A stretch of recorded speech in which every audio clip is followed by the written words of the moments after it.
Hello guys and welcome back to a week in the life behind the scenes at a luxury car dealership. In this week's episode, me and Jules head to Concours d'Elegance to check out some very special cars indeed, and we also head there in a pretty special car as well. What was meant to be a relaxing drive out. Are you feeling relaxed, Jules? No. Jack, the head service manager, reveals what to look for when buying a car. This car's been sat in the yard at Alpha for 7 months. What? And finally, me and Jules head to yet another car show, this time something a little bit different.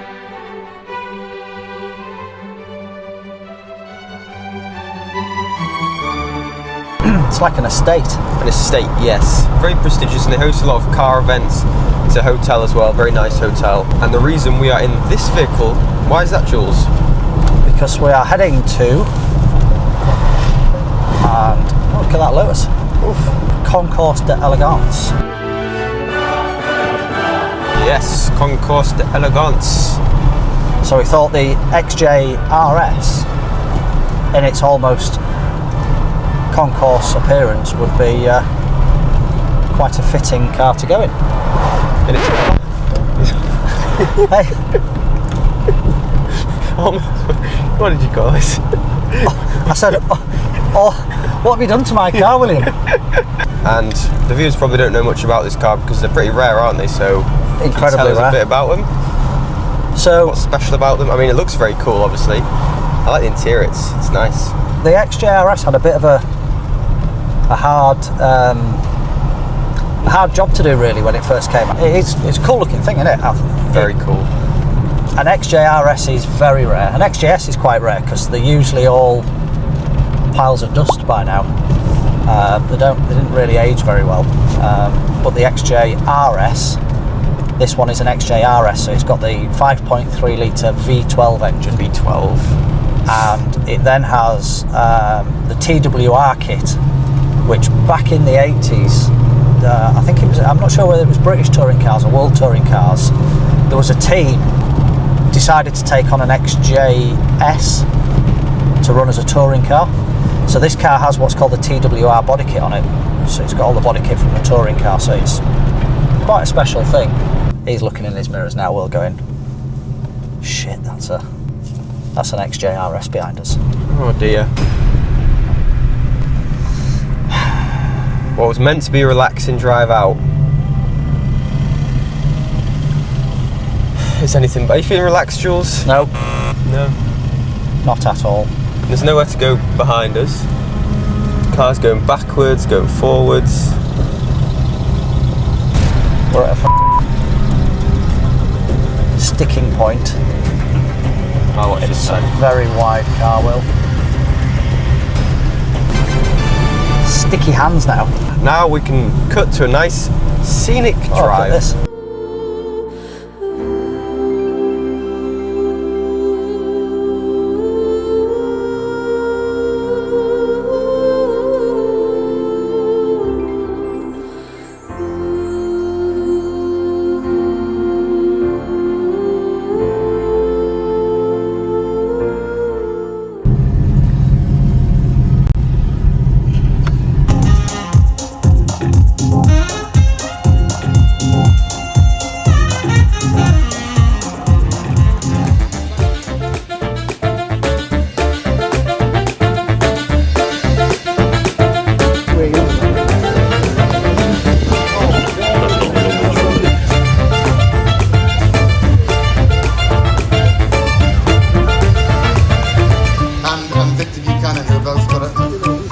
I'll leave it to you guys to talk. In 1955 it went from XD. Because we have a big plaque in our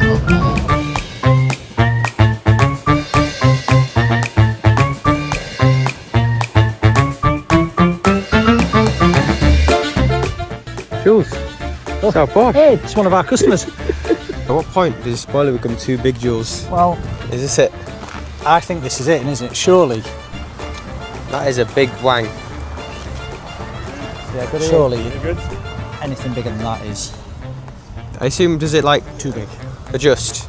You probably know more about this car than I do. Isn't it? So, Right.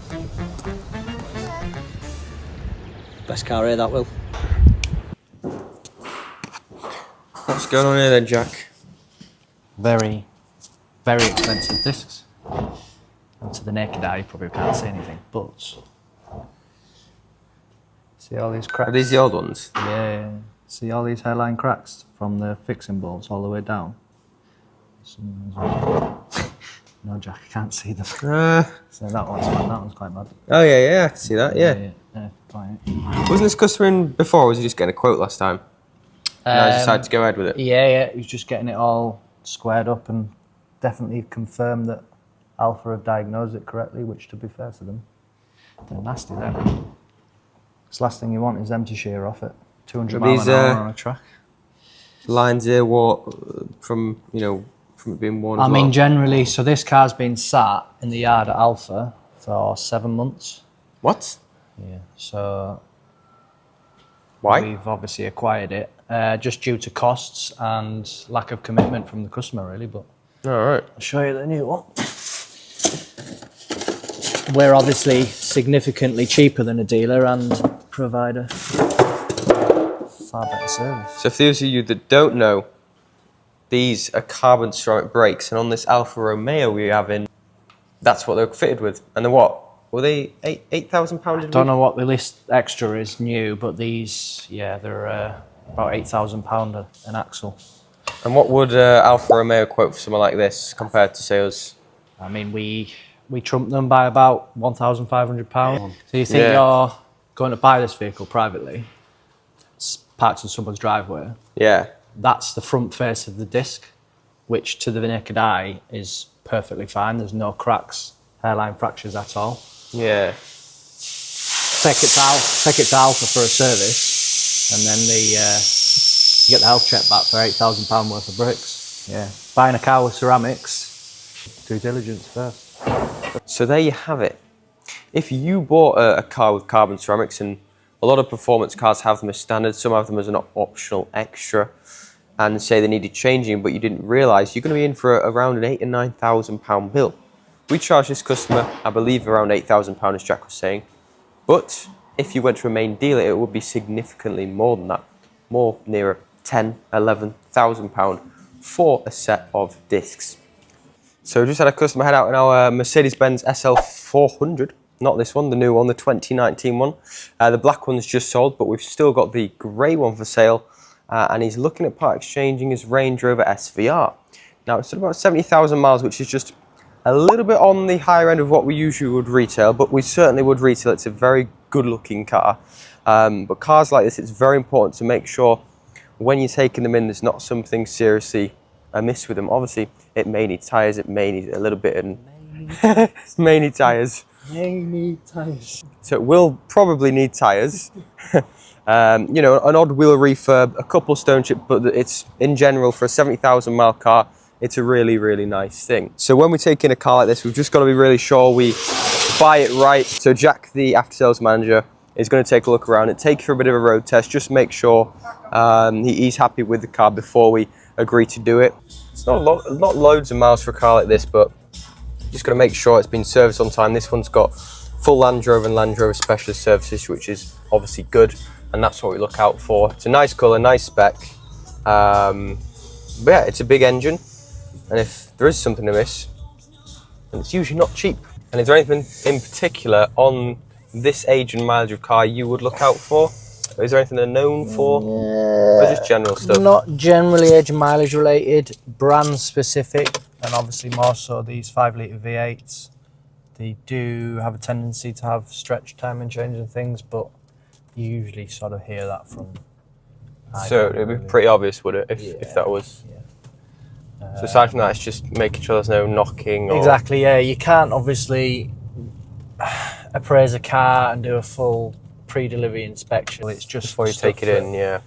That's going to bite you in the arse, basically, and cost you lots of money. But yeah, I think you've got to be realistic, haven't you? Yeah. Customers coming to swap in their car and you're getting up on the ramp, 2-hour check over. You know, they're just going to think, sod this, I'll go somewhere wear else. and tear items, it's part and parcel. It's more the significant oil leaks, coolant leaks, things that are quite substantial. Oh, there it is.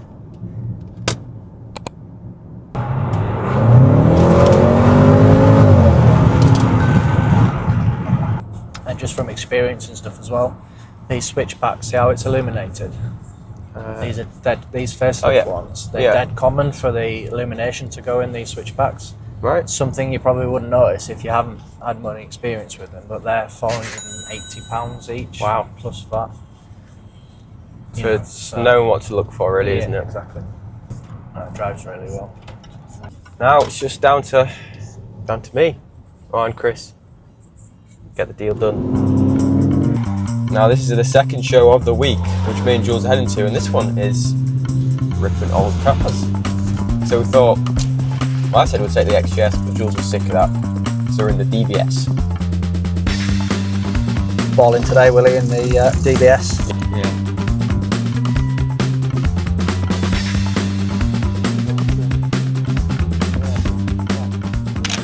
Basically taking a picture of that one. She ran away.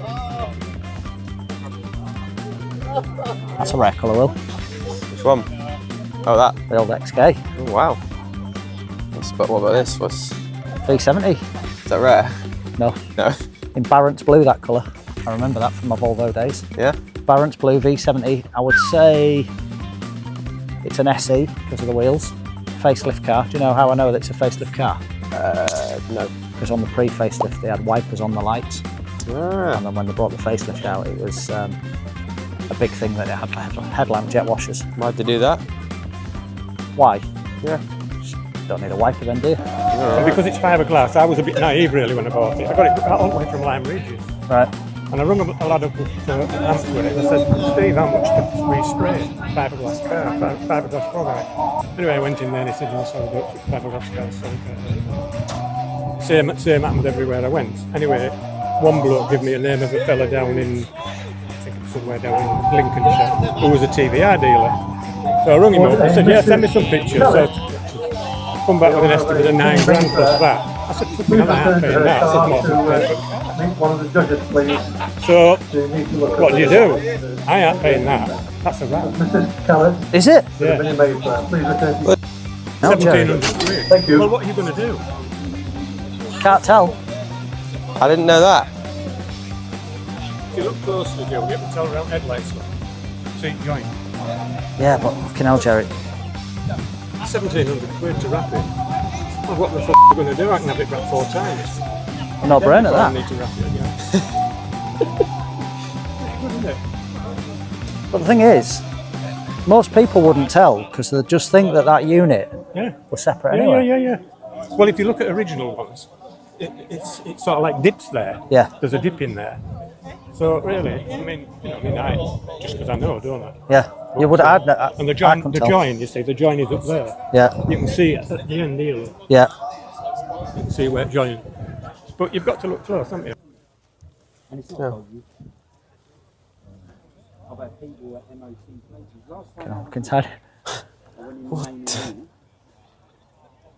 Of one, and then there was a bloke, just disabled. I tried to look for him, but I don't think he was over there because it was like. Well, so there you are, look, Will. That was my first car, Which one? that Escort. Not that particular one, but The blue one. so the blue one, Mark II Escort, was my first car. Yeah. That Impreza was my second car. Buy them both. Hey, Buy them both. relive my youth. Yeah. That's not a bad first two cars, that is it? You know you're a petrol head when you have a Mark II Escort and then an Impreza. That is pretty cool. I had a Corsa. But you've heard it here first. Buy those Imprezas now. Because I think guaranteed to quite possibly, maybe, could well, probably, definitely might go up in price.